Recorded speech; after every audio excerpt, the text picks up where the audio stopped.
Hi everyone, Miss Hudson here. I have a book to read to you today. This book is called Latkes Good to Eat. It's a Hanukkah story, and it's written by Naomi Howland.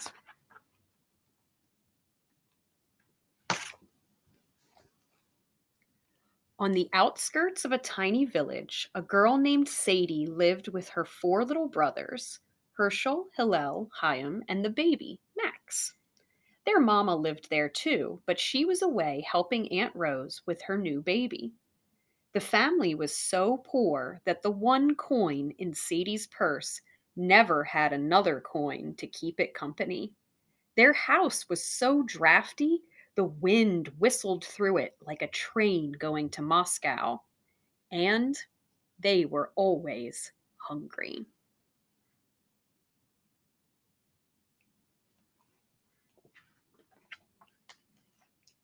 This year, the first night of Hanukkah was the coldest night yet, and the snow was deep. Sadie said, "Boys, go out and gather some firewood." "It's too cold outside," Herschel said. "You go." He pushed Hillel to the door. "It's too dark outside," Hillel complained. "You go." He pulled Chaim to the door. "But wood is so heavy," Chaim whined. "You go." He pointed to Herschel. Sadie sighed. "I will get the wood. Watch the baby until I return."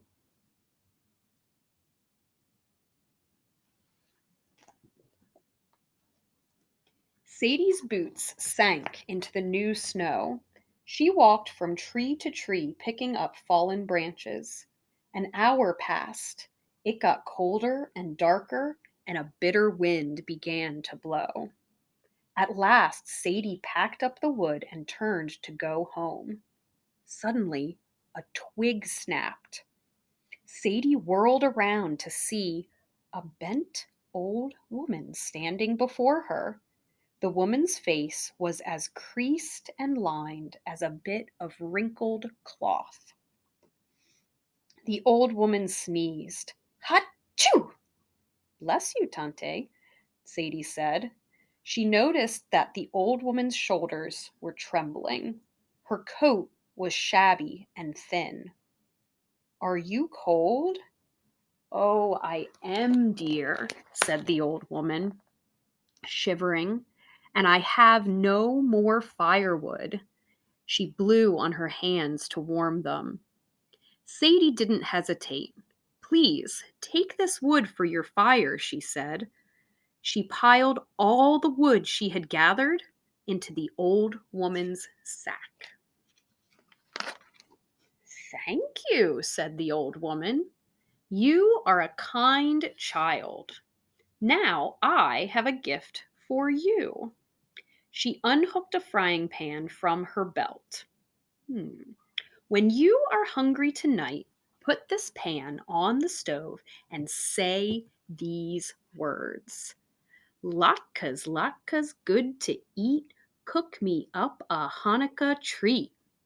When you are not hungry anymore, say, "A great miracle happened here." "Thank you, Tante," Sadie said. "Never forget the words I have taught you," warned the old woman. "Keep them a secret. Only you may use my gift." With that, she hobbled off into the forest. Sadie ran home. "Quickly, boys, let's light the menorah," she said. "I have a surprise." As soon as they had said the blessing and lit the first candles, Herschel asked, "What's the surprise?" "And where is our wood?" asked Hillel. "I met an old woman in the forest," Sadie explained. "I gave her the wood because she was so cold, and she gave me this frying pan." "What? A frying pan?" cried Herschel. "We don't even have a fire." "We don't have any food," Chaim complained. "Just watch," said Sadie. She put the pan on the cold stove and whispered the old woman's words. Latkes, latkes, good to eat, cook me up a Hanukkah treat. At that moment, a fire danced up under the frying pan. Right away, 5 golden latkes sizzled in oil. The 4 little boys crowded around the stove. How did you do that? Asked Herschel.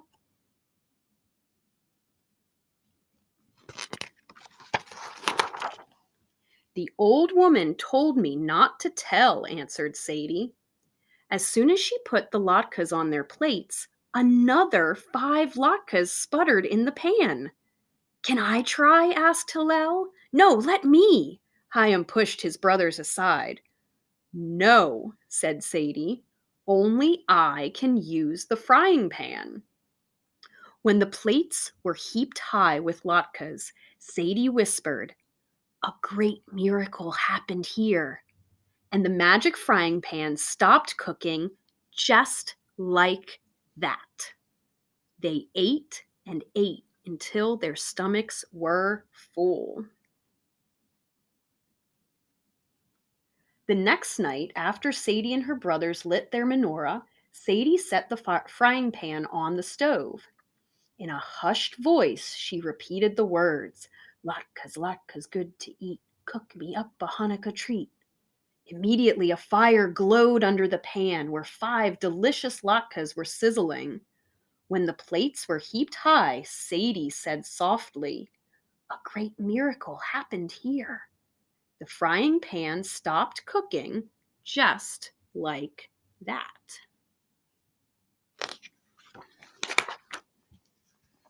Every night of Hanukkah, the children sat down to another tasty dinner of potato pancakes.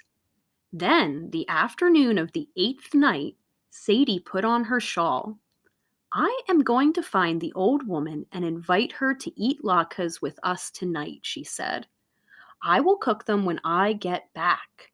Take care of the baby and be good boys. And don't touch the frying pan. All together, the brothers nodded their heads and solemnly said, we promise.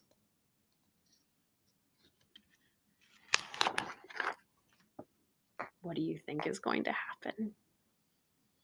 Only a minute after Sadie had closed the door, Herschel boasted, I heard the secret words. You did not, said Hillel, and we aren't supposed to touch the frying pan. I did too, said Herschel. We could eat just a few latkes, said Chaim. Sadie won't know. Max, the baby, said, Latkes, latkes. The boys looked at Herschel. Herschel looked at the pan. It's easy to use the frying pan, he said. Just watch. He put the frying pan on the stove and said, Latkes, latkes, good to eat. Cook me up a Hanukkah treat. The stove lit itself with a bright flame. At once the frying pan was filled with 5 latkes sputtering in oil. When the latkes were hot and golden, Herschel said, Great, here a miracle happened. Are those the right words? The frying pan began cooking 5 more latkes with tender centers and crisp, lacy edges. We have enough, brother, said Hillel, but the frying pan kept on cooking. The little boys piled their plates high with latkes. Here great miracles happened? Tried Herschel. The frying pan cooked up 5 more luscious brown-flecked latkes. Oh no. The 4 brothers ate fast, but the frying pan cooked faster.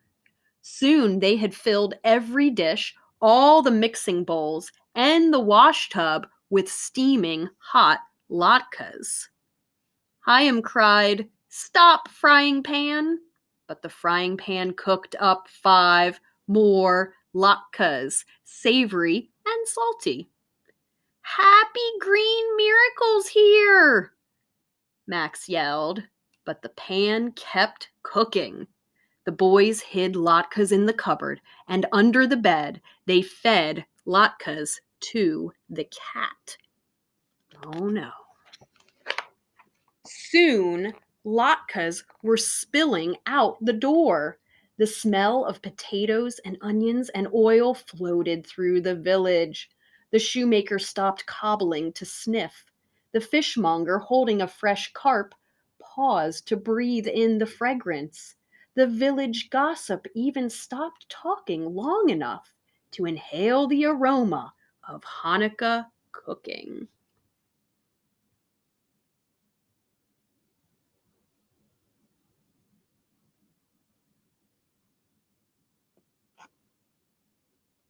There's their house with the latkes spilling out the front door.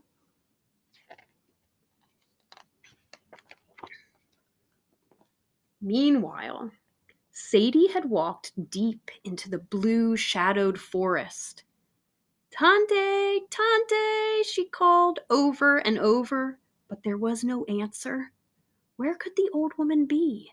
Soon the sun would go down, and Sadie needed to be home by dark to light the menorah. Now she wasn't sure she even knew the way home. Bony branches scratched the sky. Sadie shivered. "Tante!" she called again. The wind whistled through the dark trees. It carried a tantalizing aroma.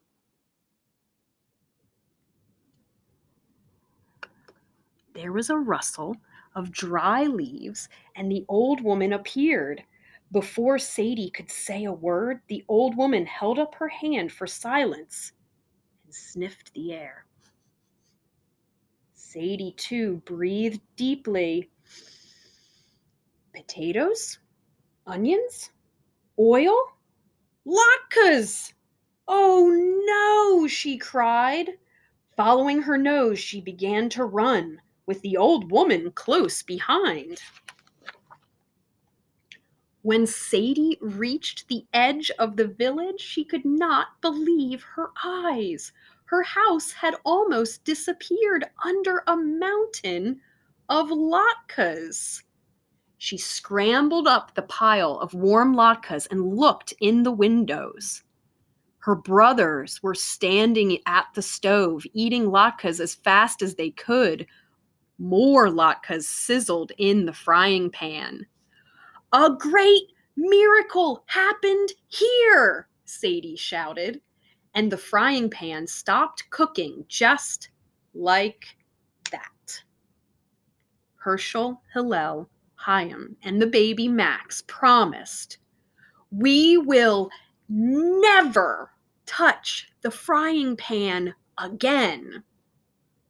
Sadie put them all to bed with tummy aches.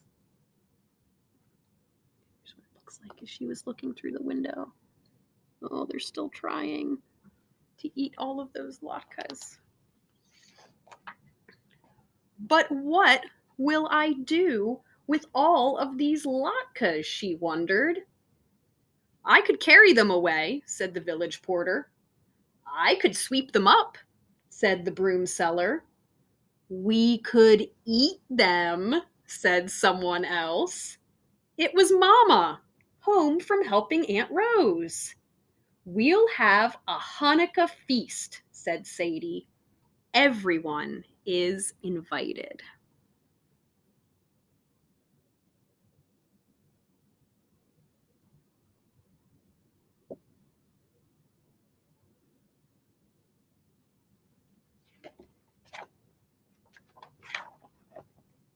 What a party the village had that night.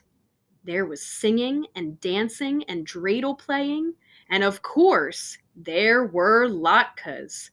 Golden, tongue-burning hot, tender yet crisp, lacy, luscious, brown-flecked, savory, salty, scrumptious latkes to eat.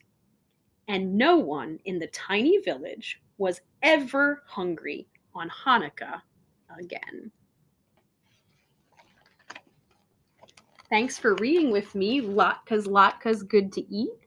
There's even a recipe in the back of the book. I hope you enjoyed it. Bye bye.